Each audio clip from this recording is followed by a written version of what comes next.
Finding common denominators using the least common multiple, or LCM. These common multiples come in handy when you're adding fractions. You have to have the bottom number be the same in both fractions in order to add them. But when I say be the same, I don't mean you can pick any number you want. You have to pick the right number to make the fractions work when you add them. But you can't just change the bottom number of a fraction and expect it to work either.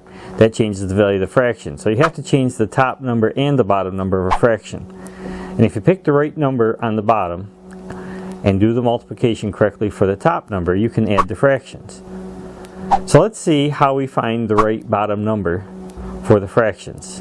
The 8 has to be a 24 and the 12 has to be a 24. But how do we find that? Well, we do it by calling it the least common multiple, or the LCM for short.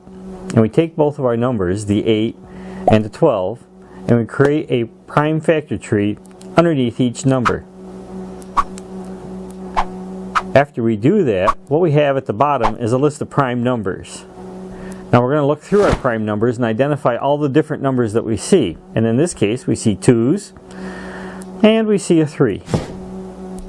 Now we want to look under each tree and see which one has the most 2's.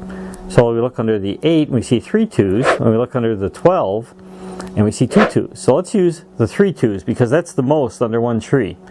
And we're going to make a list for our LCM.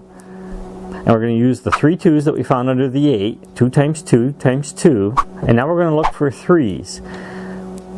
So we're going to look under the 12 and we see 1 3. We look under the 8 and we see no 3's. So let's use the 1 3 that we see under the 12 and add that to our list. And we multiply 2 times 2 is 4, times 2 is 8, times 3 is 24. And that's how we came up with the LCM for 24. We'll do more examples on the next video, but for now please like this video and subscribe to the MathCat channel. And thank you for watching.